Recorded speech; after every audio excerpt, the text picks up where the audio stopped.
रामपुर गांव में एक राजेश नाम का गरीब मटन वाला रहा करता था। वो बहुत ज्यादा गरीब था, जिस वजह से मटन बेचकर गुजारा करता था।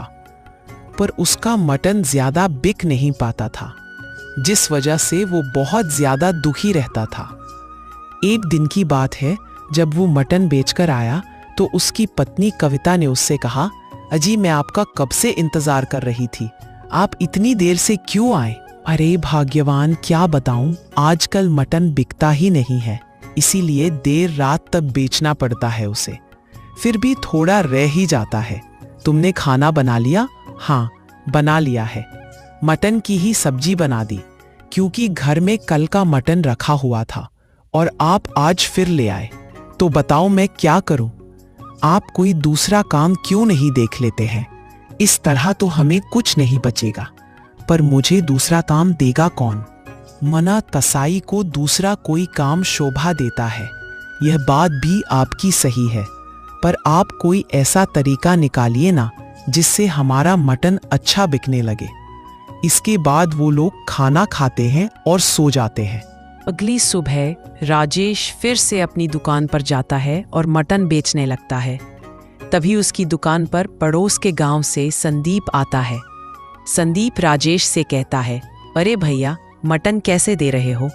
भैया 250 किलो है, कैसी लूट मचा के रखी है। हमारे गांव में 250 रुपया था, पर वो तो बकरियों में एक महामारी फैल गई, जिसके बाद हमारे गांव में मटन बहुत ही महंगा हो गया है भैया, इसलिए यहाँ से लेने आया हूँ। अरे भैया, ऐसी कोई बात नहीं है, मैं तो एक ही दाम बेचता हूँ। अरे ठीक है, दे दो 1 किलो। इसके बाद राजेश उसे मटन दे देता है और संदीप मटन लेकर वहां से चला जाता है। धीरे धीरे कई ग्राहक उसकी दुकान पर आते हैं, पर ज्यादातर ग्राहक दूसरे गांव से ही थे। यह देखकर राजेश को थोड़ी हैरानी भी होती है, पर उसे खुशी इस बात की थी कि आज उसका सारा मटन बिक गया। यह देखकर वो अपने आप से कहता है, अरे वाह, आज तो लगता है भगवान ने मेरी सुन ली। आज तो काफी अच्छी दुकानदारी हुई है। इसी तरह रोजाना मटन बिक जाया करे तो मुझे दुखी होने की जरूरत ही नहीं है। इसके बाद वो घर आ जाता है। घर आने पर कविता देखती है कि आज मटन बचा ही नहीं था। भाग्यवान, आज तो बहुत ही अच्छी बिक्री हुई है, क्योंकि पड़ोस के गांव में बकरियों में बीमारी फैल गई है। कैसी बीमारी? और आपको किसने बताया? अरे, मेरी दुकान पर आज ज्यादातर पड़ोस के गांव से ही लोग आए थे और उन्होंने ही बताया। यह तो बहुत बुरा हुआ उन जानवरों के साथ। अच्छा चलिए, आज तो आपका दिन अच्छा गया ना। धीरे धीरे समय गुजर रहा था। राजेश की दुकान अच्छी चलने लगी थी। वहीं दूसरे गांव हरिपुर में जानवरों में बीमारी फैलती ही जा रही थी, जिस वजह से सभी लोग अपने जानवरों को बेचने में लगे हुए थे। जब यह बात राजेश को पता लगी तो वह भी पड़ोस के गांव में गया और गांव में पहुंचने के बाद उसने देखा सभी लोग अपने जानवरों को बेचने में लगे हुए थे। वो एक आदमी के पास जाता है और उससे पूछता है, भैया यह बकरियां किस दाम की है? अरे भैया, सस्ते दाम में ले जाओ, मुझे तो बस उन्हें निकालना है। पर इनमें कोई बीमारियां तो नहीं है? हाँ, इनमें कुछ बकरियां बीमार है, पर कुछ बकरियां सही है बिल्कुल, इसलिए सस्ते से सस्ते दाम में दे दूंगा। यह सुनकर राजेश के मन में लालच आ जाता है और वह उन बकरियों को खरीद लेता है, जिसके बाद वो उन सभी का मटन तैयार कर देता है और अपने आप से कहता है, मैं सभी मटन को मिला देता हूँ, इससे किसी को भी नहीं पता लगेगा कि कौन सा खराब है और कौन सा सही। और ये कहकर वो अपनी दुकान पर उस मटन को बेचने लगता है और उसने मटन के दामों को घटाकर 100 कर दिया था।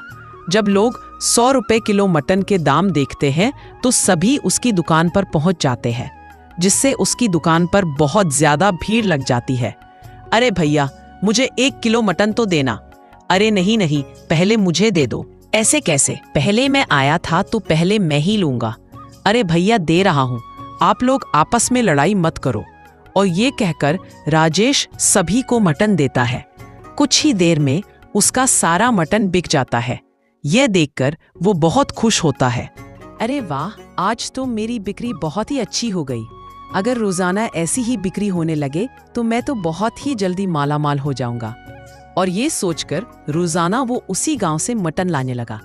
धीरे धीरे सब कुछ सही जा रहा था और अब राजेश गरीब से अमीर होता जा रहा था। ये देखकर वो बहुत ही ज्यादा खुश था। वहीं गांव के लोगों में अजीब तरह की बीमारी फैलने लगी, जो पहले जानवरों में थी अब जो उनके अंदर भी फैलने लगी, जिस वजह से गांव के लोग बहुत ही ज्यादा परेशान थे। अरे ये कैसे हो गया? ये बीमारी तो जानवरों में मिलती है, तो फिर हम लोगों को कैसे हो गई? पता नहीं, कुछ समझ में नहीं आ रहा है। हमें डॉक्टर के पास चलना चाहिए। हाँ, तुम बिल्कुल ठीक कह रहे हो भैया, चलो हम सभी लोग डॉक्टर के पास चलते हैं। और ये कहकर वो सभी डॉक्टर के पास जाते हैं। जब डॉक्टर उन लोगों को देखते हैं तो उनसे कहते हैं, लगता है तुम लोग कोई ऐसी चीज खा रहे हो जिससे वो बीमारी फैल रही है। पर हम लोग ऐसी चीज क्या खा रहे हैं? हम लोग तो रोटी और सब्जी ही खाते हैं। पर ये बीमारी रोटी सब्जी से नहीं फैल सकती। तुम लोग जरूर कुछ ना कुछ गलत खा रहे हो। पर लोगों को कुछ समझ में ही नहीं आ रहा था। फिर वो लोग दवाई लेकर वापस आ जाते हैं। एक दिन की बात है, रामू की तबीयत बहुत ही ज्यादा खराब हो जाती है और वह डॉक्टर के पास जाता है। अरे डॉक्टर साहब, मेरे पेट में बहुत तेज दर्द हो रहा है और साथ ही साथ उल्टियां भी हो रही हैं। डॉक्टर जब उसे देखते हैं तो वो वही लक्षण पाते हैं जो जानवरों में थे। अरे तुम्हें भी वही बीमारी हुई है जो जानवरों में फैली है। आखिर तुम लोग ऐसा क्या खा रहे हो? अरे डॉक्टर साहब, मैंने तो कुछ भी नहीं खाया, बस कल मटन जरूर खा लिया था। मटन? ये किसका मटन? कैसा मटन? अच्छा, तो अब समझा। लगता है ये सब बीमारी मटन की वजह से ही हो रही है। मैं कल ही एक फूड विभाग की टीम को यहाँ पर बुलाता हूँ। और इसके बाद रामू दवाई लेकर वहाँ से चला जाता है। वहीं दूसरी तरफ इतना पैसा देखकर कविता को काफी हैरानी होती है और वो अपने पति से कहती है, सुनिए, आप इतना सारा मटन कहाँ से लाते हैं? आप कोई गलत काम तो नहीं कर रहे हैं ना? अरे नहीं नहीं, कोई गलत काम नहीं कर रहा हूँ मैं। तुम चिंता मत करो। बस मैं चिंता क्यों करूं? पर आप देखे रहना, अगर आप कोई गलत काम करेंगे तो भगवान सब देख रहा है। अरे जब मैं कह रहा हूं मैं कोई गलत काम नहीं कर रहा हूं, तो तुम क्यों परेशान हो रही हो? तुम्हें तो खुश होना चाहिए कि हम अमीर हो गए हैं, अमीर। हाँ, मैं बहुत खुश हूं, पर मैं ये नहीं चाहती हूं कि ये खुशियां किसी बुरी चीज से आए। ये सुनकर राजेश काफी परेशान हो जाता है, पर वो कविता की बातों पर ज्यादा गौर नहीं करता। अगले दिन जब राजेश अपनी दुकान पर बैठा रहता है, तभी वहां पर फूड विभाग के अफसर अनिल आते हैं और वह राजेश से कहते हैं, क्या तुम्हारा नाम ही राजेश है? साहब, मेरा नाम ही राजेश है। बताइए क्या काम है? मुझे शिकायत मिली है कि तुम हराम मटन बेच रहे हो। मैं तुम्हारा मटन चेक करने आया हूँ। नहीं नहीं साहब, आपको जरूर कुछ गलतफहमी हुई होगी। मैं तो अच्छा मटन ही बेचता हूँ। देख लीजिए। अच्छा, तो इतना सस्ता मटन कैसे बेच रहे हो? और यह कहकर वो मटन को अपनी मशीन पर रखते हैं और उसमें कई सारी बीमारियां निकलती है।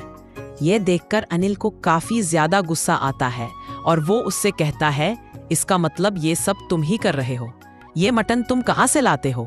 सही सही बताओ, वरना जेल जाना पड़ेगा। नहीं नहीं साहब, मुझे माफ कर दीजिए, मुझसे गलती हो गई। मुझे जेल मत भेजिए साहब। ये मटन मैं हरिपुर से लाता हूँ। क्या? हरिपुर में तो जानवरों में बीमारी फैली हुई है। इसका मतलब तुम बीमार जानवरों को मटन खिला रहे हो, इसीलिए लोग बीमार पड़ रहे हैं। तुम ये सब क्यों कर रहे थे? क्या तुम्हें पता नहीं है, इससे लोगों की जान भी जा सकती है। मुझे माफ कर दीजिए साहब, मैं लालच में आ गया था। मैं अंधा हो गया था। मैंने सोचा इससे मैं अमीर हो जाऊंगा। अच्छा, तो अमीर होने के लिए तुमने ये सब किया। अब मैं बताऊंगा कैसे होते हैं अमीर। और इसके बाद अनिल पुलिस को बुलाता है। पुलिस वहां आती है और उसकी दुकान को बंद करवा देती है और फिर उसे भी पकड़कर ले जाती है, जिससे राजेश को उसके किए की सजा मिल जाती।